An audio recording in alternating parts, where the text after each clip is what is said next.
ಸ್ನೇಹಿತರೆಲ್ಲರಿಗೂ ಸ್ವಾಗತ.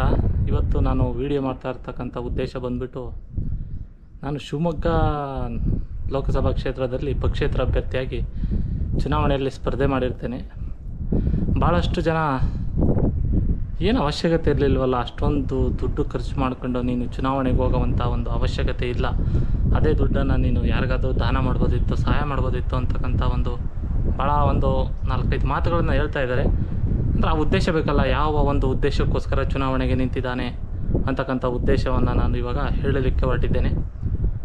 ಅದರ ಒಂದು ಅಭಿಪ್ರಾಯ ಅನಿಸಿಕೆಗಳನ್ನು ನೀವು ಕೆಳಗಡೆ ಕಮೆಂಟಲ್ಲಿ ಯಾವ ರೀತಿ ಅಭಿವ್ಯಕ್ತಿಪಡಿಸ್ತೀರ ಅದು ನಿಮಗೆ ಬಿಟ್ಟಿದ್ದು. ಮೊದಲನೇದಾಗಿ ಹೇಳಬೇಕಾದ್ರೆ, ನಮಗೆ ಈ ರಾಜಕೀಯ ಅಂತಕ್ಕಂಥದ್ದು 100ಕ್ಕೆ 1% ಸಹ ಇಷ್ಟ ಇಲ್ಲ. ನನ್ನ ಉದ್ದೇಶ ಬಂದ್ಬಿಟ್ಟು ಯಾವುದಾದ್ರೂ ಒಂದು SDA FD ಯಾವುದೋ ಒಂದು ಗ್ರೂಪ್ D ದರ್ಜೆಯ ಒಂದು ಹುದ್ದೆಯಾದರೂ ಸರ್ಕಾರಿ ಹುದ್ದೆಯನ್ನು ತಗೊಳ್ಬೇಕು ಅಂತಕ್ಕಂಥ ಒಂದು ಮಹದಾಸೆ ಇತ್ತು. ಚಿಕ್ಕ ಪುಟ್ಟ ಆಸೆ ಅಲ್ಲ, ಮಹದಾಸೆ. ಅದರಿಂದ ಆ ಕೈಲಾದಷ್ಟು ಜನಕ್ಕೆ ಸಹಾಯ ಮಾಡ್ಬೋದು ಅಂತ ನಾನು ನಂಬಿದ್ದೆ. 2019ರಲ್ಲಿ ಒಂದು ಯೂಟ್ಯೂಬ್ ಮುಖಾಂತರ ನಮ್ಮ ಅಮೋಘ ವರ್ಷ ಪತುಂಗ ಆತನ ಬಗ್ಗೆ ಒಂದು ವಿಶೇಷವಾದ ಸಾಧನೆಗಳನ್ನು ನೋಡ್ತಾ ವಿಡಿಯೋ ನೋಡಿದೆ. ಆತನ ಸಮಯದಲ್ಲಿ 150 ಏನಿರ್ಬೋದು, ಆತನ ಸಮಯದಲ್ಲಿ ಆತನ ರಾಜ್ಯ ಆಳ್ವಿಕೆ ಮಾಡ್ತಿದ್ನಲ್ಲ, ಆತನ ಒಂದು ಆಳ್ವಿಕೆ ಸಮಯದಲ್ಲಿ ಆ ರಾಜ್ಯದಲ್ಲಿ ಭೀಕರ ಬರಗಾಲ ಬರ್ತದೆ. ಯಾರೋ ಹೇಳ್ತಾರೆ, ನೋಡು ಈ ಥರ ಬರಗಾಲ ಬಂದಿರೋದಕ್ಕೆ ಹೋಗ್ಬೇಕು ಅಂದರೆ ನೀನು ತಾಯಿ ಕೊಲ್ಲಾಪುರದ ಮನೆಗೆ ನೀನು ಹೆಬ್ಬೆರಳನ್ನು ಬಲಿ ಕೊಡೋದಾದರೆ ಆ ಬರಗಾಲ ಹೋಗುತ್ತೆ ಅಂತ ಹೇಳ್ತಾರೆ. ಆತ ನೋಡಿ ಎಷ್ಟು ನಂಬ್ತಾನೆ ಅಂದರೆ, ಆತ ತನ್ನ ಹೆಬ್ಬೆರಳನ್ನು ತುಂಡರಿಸಿ ದಾನ ಮಾಡ್ತಾನೆ. ಕೊಲ್ಲಾಪುರದ ಮಹಾಲಕ್ಷ್ಮಿ ಆ ತಾಯಿಗೆ ಅರ್ಪಣೆ ಮಾಡ್ತಾನೆ. ಮಳೆ ಬೆಳೆ ಆಗುತ್ತೆ ಅಂತ ಇತಿಹಾಸದಲ್ಲಿ ಬರೆದಿದೆ. ಆ ತರಹ ಒಂದು ರಾಜ ಮತ್ತೊಮ್ಮೆ ಬರಲ್ಲ ಅಂತ ಅಂದ್ಕೊಂಡಿರ್ತಾರೆ. ಅದು ನನಗೆ ತುಂಬ ಇನ್ಸ್ಪೈರ್ ಆಗುತ್ತೆ, ಸ್ಫೂರ್ತಿ ಅಂತಕ್ಕಂಥದ್ದಾಗುತ್ತೆ. 2019ರಲ್ಲಿ ತುಂಬ ಬರಗಾಲ ಇರುತ್ತೆ. ನಮ್ಮ ಇಡೀ ಕರ್ನಾಟಕದಲ್ಲಿ ಅತೀ ಭೀಕರ ಬರಗಾಲ ಇರುತ್ತೆ. ನಾನಾ ಹೋಮ ಯಜ್ಞ ಯಾಗಾದಿಗಳನ್ನೆಲ್ಲ ಮಾಡಿದ್ದಾರೆ, ನಾನಾ ರೀತಿ ಪ್ರಯತ್ನ ಮಾಡಿದ್ದಾರೆ. ಕಪ್ಪೆಗಳಿಗೆ ಮದುವೆ ಮಾಡಿಸೋದಿರ್ಬೋದು, ಇನ್ನೊಂದು ಮತ್ತೊಂದು ಮಗದೊಂದು ಎಲ್ಲ ರೀತಿ ಪ್ರಯತ್ನ ಪಟ್ಟಿದ್ದಾರೆ. ನನಗೆ ಅದು ಭಾಳ ಸ್ಫೂರ್ತಿದಾಯಕವಾಗಿ ನಾನು ನನ್ನ ಫೇಸ್ಬುಕ್ ಅಕೌಂಟಲ್ಲಿ, ಇದೇ ಫೇಸ್ಬುಕ್ ಮಂಡಿ ರಂಗನಾಥ ವೈಯ್ಯಾರ್ ಅಂತ ಕನ್ನಡದಲ್ಲೇನಿದೆ, ಅದರಲ್ಲೇ ನಾನೇನಾದರೂ MLA ನೋ MP ನೋ ಆಗಿದ್ದರೆ, ನಾನು ಹೆಬ್ಬೆರಳಲ್ಲ, ನಾನು ತಲೆನೇ ಕಡ್ದು ಅರ್ಪಿಸ್ತಿದ್ದೆ ಅಂತ ನಾನು ಸುಮ್ಮನೆ ಅಂದರೆ ಆ ಒಂದು ಇಮ್ಯಾಜಿನೇಷನಲ್ಲಿ, ಆ ಒಂದು ಅಭಿಪ್ರಾಯದಲ್ಲಿ ಪೋಸ್ಟ್ ಮಾಡ್ತೀನಿ, ಅಂದರೆ ಅಪ್ಲೋಡ್ ಮಾಡಿರ್ತೇನೆ. ತದನಂತರ 2 ತಿಂಗಳ ನಂತರ, ಅಂದರೆ ನಂದು ಜನ್ಮದಿನ ಏನಿದೆ, original date of birth August 1, ಅಂದಿನಿಂದ ಮಳೆ ಪ್ರಾರಂಭ ಆಗುತ್ತೆ. 10 ದಿನಗಳ ಕಾಲ ಇಡೀ ಕರ್ನಾಟಕನೇ ಮುಳುಗಿ ಹೋಗುತ್ತೆ. ಎಷ್ಟೋ ಮನೆಗಳು ಕುಚ್ಕೊಂಡು ಹೋಗ್ತವೆ ಅಲ್ವಾ. ಅಂದರೆ ನಾನು ಜಸ್ಟ್ ಇಮ್ಯಾಜಿನೇಷನ್ ಮಾಡ್ಕೊಂಡಿದ್ದು, ನಾನೇನಾದರೂ MLA ಅಥವಾ MP ರಾಜಕಾರಣಿ ಆಗಿದ್ದಿದ್ರೆ ನಾನು ಹೆಬ್ಬೆರಳಲ್ಲ, ತಲೆನೇ ಕಡ್ದಿರ್ತಿದ್ದೆ ಅಂತ ಒಂದು ಅಭಿಪ್ರಾಯ ಇತ್ತು. ನಾನು ಆ ಒಂದು ಇಮ್ಯಾಜಿನೇಷನ್ ಮೇಲೆ ನಾನು ಆ ಪೋಸ್ಟ್ ಹಾಕಿದ್ದು.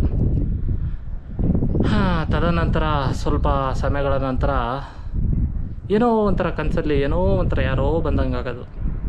ಹೀಗೆ ಆಗ್ತಾ ಒಂದು ದಿವಸ ಕನಸಲ್ಲಿ ತಾಯಿ ಬರುತ್ತೆ, ದೇವತೆ. ಆ ದೇವತೆ ಹೆಸರು ನನಗೆ ಗೊತ್ತಿಲ್ಲ, ನಿಜವಾಗ್ಲೂ ಗೊತ್ತಿಲ್ಲ. ದೇವ್ರುಗಳಿಗೆ ಹೆಸರು ನಾವು ಇಡೋಕ್ಕಾಗ್ತೈತೆ ಅಂದರೆ, ಆ ತಾಯಿ ಹೇಳುತ್ತೆ, ಮಗು ನಿನಗೆ ಬಹಳ ಆಸೆ ಇದ್ದಾವೆ, ನಿನಗೆ ನಿಂದೇ ಆದಂಥ ಆಸೆ ಇಲ್ಲ, ಬರೀ ಪರೋಪಕಾರಿಯಾಗಿ ಯೋಚನೆ ಮಾಡಬೇಡ, ನೀನು ನಿಂದು ಅಂತಕ್ಕಂಥದ್ದು ಸ್ವಲ್ಪ ಯೋಚನೆ ಮಾಡು ಅನ್ನತ್ತೆ. ಹೌದು, ನಾನು ನಂದು ಅಂತ ಯೋಚನೆ ಮಾಡ್ತಾ ಇರೋದು. ಎಲ್ಲರೂ ನಮ್ಮವರೇ, ನಾವು ಎಲ್ಲರಿಗೂ ಸೀಮಿತವಾಗಿರ್ಬೇಕು, ಎಲ್ಲರೂ ನಮಗೆ ಸೀಮಿತವಾಗಬೇಕು ಅಂತ 1-2 ಮಾತನ್ನು ಆಡ್ತೇನೆ, ಸುಳ್ಳಲ್ಲ ಆಡ್ತೇನೆ. ಹೀಗೆ ಇರಬೇಕಾದ್ರೆ ನಿನಗೆ ಗೋರ್ಮೆಂಟ್ ಕೆಲಸನೇ ಯಾಕೆ ಬೇಕು ಅಂತ ಕೇಳುತ್ತೆ. ನಾನು ಅದರಲ್ಲಿದ್ದರೆ ಭಾಳ ಅನುಕೂಲ, ಭಾಳ ಜನಕ್ಕೆ ಹೆಲ್ಪ್ ಮಾಡ್ಬೋದು ಅಂತ ನಾನು ಹೇಳ್ತೇನೆ. ಮಗು, ನಿನ್ನ ಹಣೆ ಬರದಲ್ಲಿ ಸರ್ಕಾರಿ ಕೆಲಸ ಬರೆದಿಲ್ಲ, ಒಂದು ಕೆಲಸ ಮಾಡು, ನೀನು ರಾಜಕೀಯಕ್ಕೆ ಬಂದುಬಿಡು ಮಗು, ನಿನ್ನ ಮೇಲೆ ನನಗೆ ಒಂಥರ ಅನುಕಂಪ ಇದೆ, ನೀನು ಬಾ, ನೀನು ಶಕ್ತಿ ಮೀರಿ ಪ್ರಯತ್ನ ಪಡ್ತೀಯ ನೀನು ಜನಗಳಿಗೋಸ್ಕರ ಅಂತ ಒಂದು ಆಶೀರ್ವಾದ ಮಾಡುತ್ತೆ. ನಾನು ಆಶೀರ್ವಾದ ಮಾಡುತ್ತೆ ಸರಿ, ನನಗೆ ರಾಜಕೀಯದಲ್ಲಿ ಇಂಟ್ರೆಸ್ಟ್ ಇರಲಿಲ್ಲ, ಸರಿ ಆಯಿತು ಅಂತ ಹೇಳ್ತೀನಿ. ಬೆಳಗ್ಗೆ ಆಯಿತು, ತಿರ್ಗಾ ಕನಸು ಬೀಳಿಲಿಲ್ಲ. ಸುಮಾರು ತಿಂಗಳುಗಳ ನಂತರ ಮತ್ತೆ ಕನಸಲ್ಲಿ ಬರುತ್ತೆ, ಮಗು ನೀನು ರಾಜಕೀಯಕ್ಕೆ ಬರಲೇಬೇಕು, ಇನ್ನೊಂದು ಸ್ವಲ್ಪ ದಿವಸದಲ್ಲಿ ನೀನು ತಯಾರಿ ನಡೆಸು, ರಾಜಕೀಯದಲ್ಲಿ ನಿನಗೆ ಅವಕಾಶ ಇದೆ ಅಂತ ಹೇಳುತ್ತೆ. ಅದು ಕನಸೇ ಅಲ್ವಾ, ಯಾವುದೇ ಆದರೂ ಕನಸೇ. ಅದರಲ್ಲೂ ದೇವ್ರನ್ನ ನಂಬುವಷ್ಟು ನಾನು ಆವಾಗ ಇರಲಿಲ್ಲ. ನಾನು ಏನು ಆಸ್ತಿಕರಂತಾರೆ ಅವೆಲ್ಲ ಇರಲಿಲ್ಲ, ನಾನು ನಾಸ್ತಿಕ್ ಆಗಿದ್ದೆ ನಾನು. ಆದ್ದರಿಂದ ನಾನೇನು ತಲೆ ಕೆಡಿಸ್ಕೊಳ್ಳಿಲ್ಲ. ಆಮೇಲೆ ವಿಚಾರಿಸ್ದೆ, ಕೆಲವೊಬ್ಬರನ್ನ ವಿಚಾರಿಸ್ದೆ, ಅಂದರೆ ಯಾವ ಥರ ಚುನಾವಣೆಗೆ ನಿಲ್ಲಬೇಕು ಅಂತ ಹೇಳಿ. ನಾನು ಫೇಸ್ಬುಕ್ನಲ್ಲೇ ಸ್ನೇಹಿತರಾಗಿದ್ದರು, ಒಬ್ಬರು ವಕೀಲರು ಮಾಲಿ ಮರಿಯಪ್ಪ ಅಂತಕ್ಕಂಥವ್ರು, ಮಾನ್ಯ ಅವರು ತುಂಬ ಒಳ್ಳೆಯವರು. ಸುಮ್ಮನೆ ಹಾಗೆ ಮೆಸೇಜ್ ಹಾಕಿರೋ ಅವರೆಲ್ಲ ಹೇಳಿದ್ರು ಯಾವ ಥರ ಸ್ಪರ್ಧೆ ಮಾಡ್ಬೋದು ಅಂತಕ್ಕಂಥದ್ದು. ಯಾರ್ದಾನ ಲಾಯರ್ನಕ ವಿಚಾರ ಹೇಳ್ತಾರೆ ಅಂತ ಹೇಳಿದ್ರು. ಸರಿ ಆಯಿತು, ನಾನು ಫಸ್ಟು ಆಗಬೇಕು ಅಂದರೆ ಏನು ಮಾಡ್ಬೇಕು ಹೇಳಿ? ಫಸ್ಟು ವೋಟರ್ ಐ ಡಿ ಇರಬೇಕು. ನಾನು 3ನೇ ತಾರೀಕು 7ನೇ ತಿಂಗಳು ಅಪ್ಲೈ ಮಾಡಿದೆ ವೋಟರ್ ಐ ಡಿಗೆ. ಆವತ್ತು ರಾತ್ರಿ ಮತ್ತೆ ಕನ್ಸಲ್ಲಿ ಬಂತು, ತಾಯಿ ನೀನು ರಾಜಕೀಯಕ್ಕೆ ಬರ್ತೀಯಾ, ಜನಗಳ ಹತ್ರ ಹೋಗಿ ಯಾವ ರೀತಿ ಮತ ಕೇಳ್ತೀಯಾ ಅಂತ ಕೇಳಿದೆ. ನಾನು ಬೆಳಗ್ಗೆ ಎದ್ದು ಯೋಚನೆ ಮಾಡಿದೆ, ಯಾವ ರೀತಿ ಕೇಳ್ಬೋದು ನಾನು ಮತ ಯೋಚನೆನ. ಅವಾಗ ನನಗೆ ವಹಿಸಿದ್ದಿಷ್ಟೇ, ನಾನು ಜನಗಳಿಗೋಸ್ಕರ ಏನು ಬೇಕಾದ್ರೂ ಮಾಡೋಕ್ಕಿದ್ದೇನೆ. ನನ್ನ ಪ್ರಾಣ ಹೋದ್ರು ಸರಿ, ನಾನು ಅವ್ರಿಗೆಲ್ಲ ಏನು ಬೇಕಾದ್ರೂ ಏನೇನೋ ಕೈಲಾಗಿದ್ದಲ್ಲ, ಕೈಲಿ ಆಗದೇ ಇರೋದನ್ನು ಕೂಡ ಮಾಡಲಿಕ್ಕೆ ನಾನು ತಯಾರಿದ್ದೇನೆ ಅಂತ ಒಂದು ಇಮ್ಯಾಜಿನೇಷನಲ್ಲಿ ಇದ್ದೆ. ಹಾಗೆ ಯೋಚನೆ ಮಾಡಬೇಕಾಗಿದ್ದೆ. ಸಡನ್ನಾಗಿ ಕೈಗೆ ಬಂದಿದ್ದೆ ಟೈಪ್ ಮಾಡೋಕ್ಕೆ, ನೀವು ನಿಮ್ಮ ಮತವನ್ನು ನೀಡಿ, ನಾನು ನಿಮಗೆ ನನ್ನ ಪ್ರಾಣವನ್ನು ಕೊಡ್ತೇನೆ. ಇಷ್ಟೇ ನಾನು ಪೋಸ್ಟ್ ಮಾಡಿದ್ದು. ತದನಂತರ ಆಗಿದ್ದು ಕಾಕತಾಳೀಯವೋ ಇಲ್ಲ ಏನೋ ನನಗೆ ಗೊತ್ತಿಲ್ಲ, ಅದು ದುರ್ದೈವವೇನೋ ಗೊತ್ತಿಲ್ಲ. ನಮ್ಮ ಶಿರಾ ವಿಧಾನಸಭೆ ಕ್ಷೇತ್ರದ ಪ್ರಸ್ತುತ ಆವಾಗ ಇರ್ತಕ್ಕಂಥ ಒಬ್ಬ MLA ಶ್ರೀ ಸತ್ಯನಾರಾಯಣ ಮೂರ್ತಿಯವರು, ಬಿ ಸತ್ಯನಾರಾಯಣಪ್ಪರು 4ನೇ ತಾರೀಕು ಆಗಸ್ಟು, ಅಂದರೆ ನಾನು ಏನು ಪೋಸ್ಟ್ ಮಾಡಿರ್ತೇನೆ ಅದರ ತದನಂತರ 1 ತಿಂಗಳ ನಂತರ ಅವರು ದೈವಾಲೀಲವಾಗ್ತಾರೆ. ಆ ಸಮಯದಲ್ಲಿ ನಾನು ಚುನಾವಣೆಗೆ ಸ್ಪರ್ಧೆ ಮಾಡಬೇಕು ಅಂತ ಒಂದು ಇದಿತ್ತಲ್ಲ, ಅಂದರೆ ಕನಸಲ್ಲಿ ಹೇಳಿದ್ದರಿಂದ ನಾನು ಏನು ಅಷ್ಟೊಂದಾಗಿ ತಗೊಳ್ಳಿಲ್ಲ. ಆದರೂ ಇರಲಿ ಅಂತೇಳಿ ಅಲ್ಲೆಲ್ಲ ಹೋದೆ.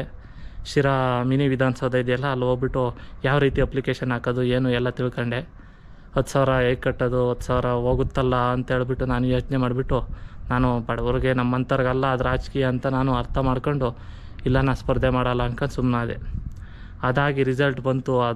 ತದನಂತರ ಆಗಿದ್ದೆ ದುರ್ದೈವ. ನನಗೆ 2-3 ವರ್ಷ ನನಗೆ ಪಡಬಾರ್ದಂತಹ ಕಷ್ಟಗಳನ್ನು ಪಟ್ಟಿದ್ದೇನೆ. ಅದು ನನ್ನನ್ನು ಕಂಡಿರೋರಿಗೆ ಮಾತ್ರ ಗೊತ್ತು, ನಾನು ಯಾವ ರೀತಿ ಕಷ್ಟಗಳನ್ನು ಎದುರಿಸಿದ್ದೇನೆ ಅಂತ ಹೇಳ್ಬಿಟ್ಟು. ಸರಿ ಆಯಿತು, 2023ರಲ್ಲಿ ತಿರ್ಗಾ ಮತ್ತೆ ಮುನ್ಸೂಚನೆ ಬಂತು. ತಾಯಿ ಈ ಥರ ಸ್ಪರ್ಧೆ ಚುನಾವಣೆ ಮಾಡಬೇಕು ಅಂತ ಹೇಳಿದ್ಕೆ ನಾನು ಹೋದೆ, ಟ್ರೈ ಮಾಡಿದೆ. ನಾನು ಮುಟ್ಟಾಳ ನೋಡಿ, ನಾನು ಯಾವ ರೀತಿ ಅಂದರೆ, ನಾನು ಶಿರಾದಲ್ಲಿ ನಾನು ಸ್ಪರ್ಧೆ ಮಾಡೋಕ್ಕೆ ಇಷ್ಟನೇ ಪಡಲಿಲ್ಲ. ನಾನು ಮಲ್ಲೇಶ್ವರಂನಲ್ಲಿ ಓಡಾಡಿದೆ ಸಿಕ್ಕಾಪಟ್ಟೆ, ಅಲ್ಲಿ ಸೂಚಕರು ಸಿಗಲೇ ಇಲ್ಲ.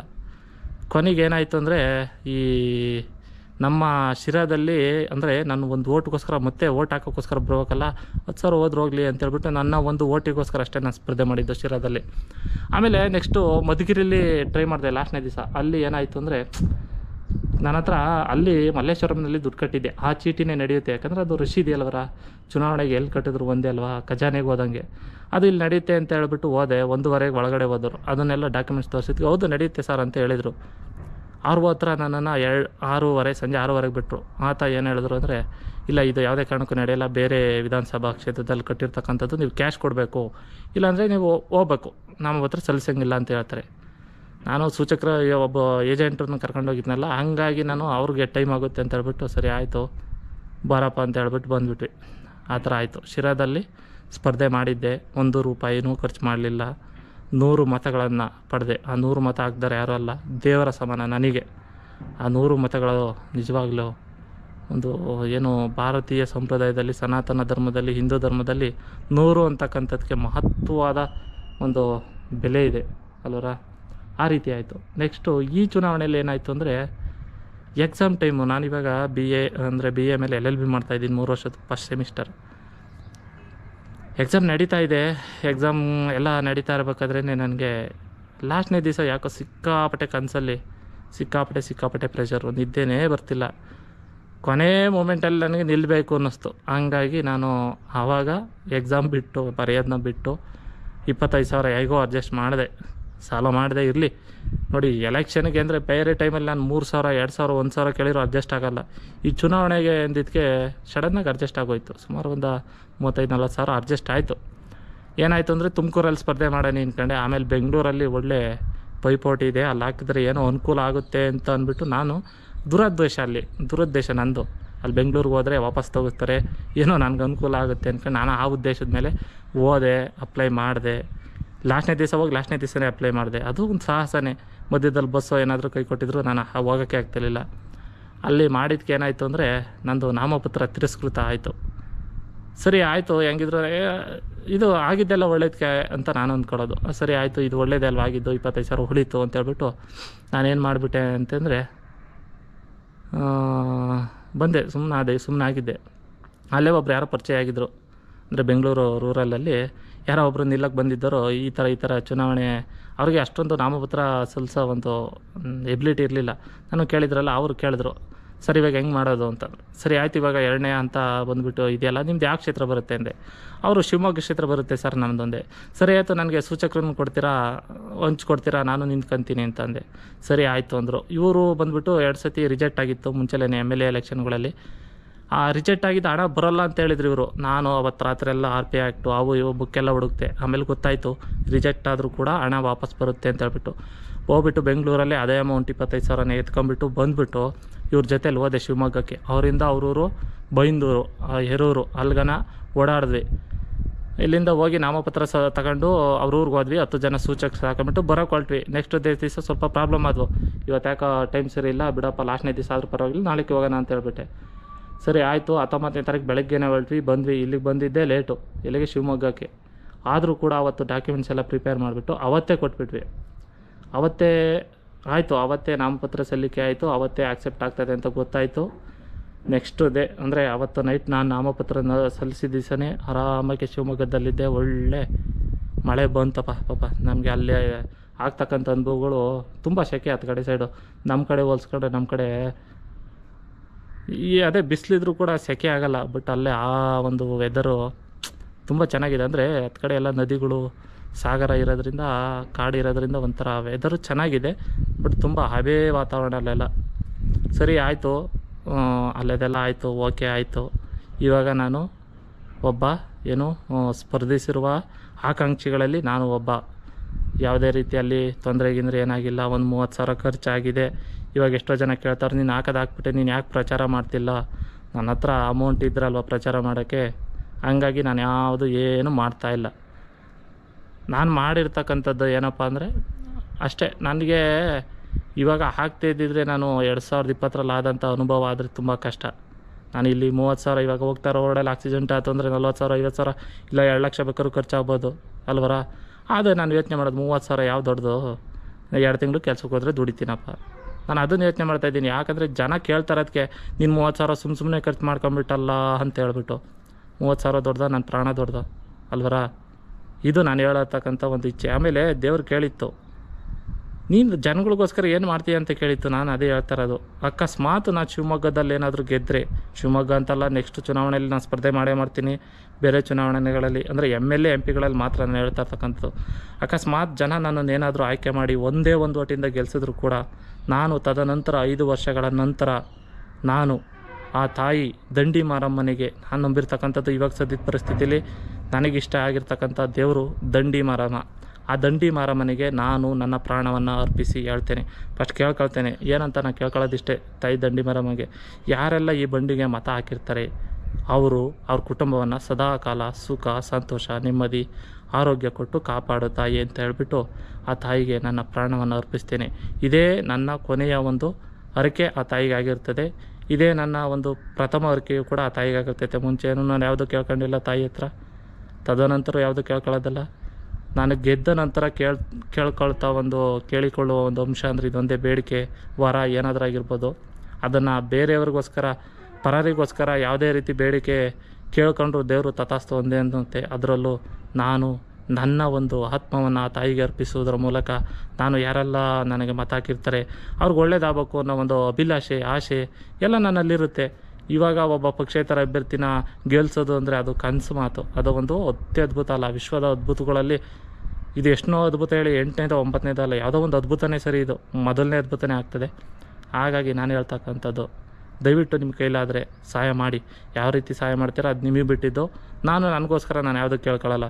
ನಾನು ಇರೋದ್ರಾಗೆ ನಾನು ಸುಖವಾಗಿ, ಸಂತೋಷವಾಗಿ, ನೆಮ್ಮದಿಯಾಗಿ, ಆರೋಗ್ಯವಾಗೇ ಇದ್ದೀನಿ. ಆಮೇಲೆ ನನಗೆ ಇವಾಗೇನು ಮೇಲಿಂದ ಒಂದು ದೊಡ್ಡ ಕಲ್ಲು ಬಂದು ತಲೆ ಮೇಲೆ ಬಿದ್ದರೂ ನಾನು ಯಾವುದಕ್ಕೂ ತಲೆ ಕೆಡಿಸ್ಕೊಳ್ಳೋ ಒಂದು ಅವಶ್ಯಕತೆ ಇಲ್ಲ. ನಾನು ಪ್ರಾಣದ ಮೇಲೆ ಯಾವುದೇ ರೀತಿ ಆಸೆ ಇಟ್ಕೊಂಡಿಲ್ಲ. ನಾನೇನು ಗೊತ್ತಾ, 4 ಜನಕ್ಕೆ ಸಹಾಯ ಮಾಡೋವಷ್ಟು ಶಕ್ತಿ ನನ್ನಲ್ಲಿ ಬಂದರೆ ಸಾಕು, ಅಷ್ಟೇ ಕೇಳ್ಕೊಳ್ಳೋದು. ನನಗೆ ಯಾವುದೇ ರೀತಿ ಏನೂ ಬೇಡ. ನಾನು ಹೋದ್ಮೇಲೆ ನನ್ನ ತಾಯಿಗೆ ಏನೋ ಒಂಚೂರು ಮಾಡಿಕ್ಕೆ ಹೋಗ್ತೀನಿ, ಅಷ್ಟು ಬಿಟ್ಟರೆ ಬೇರೆ ಆಸೆ, ಆಕಾಂಕ್ಷೆ ಎಂಥದ್ದು ಇಲ್ಲ. ನೋಡೋಣ ಮುಂದೆ ಏನಾಗುತ್ತೆ. ನಿಮ್ಮ ಒಂದು ಯಾರೆಲ್ಲ ವೀಕ್ಷಕರಿದ್ದರೆ ಅವರ ಒಂದು ಆಶೀರ್ವಾದನೂ ನನ್ನ ಮೇಲಿರಲಿ. ಜೈ ಹಿಂದ್, ಜೈ ಕರ್ನಾಟಕ.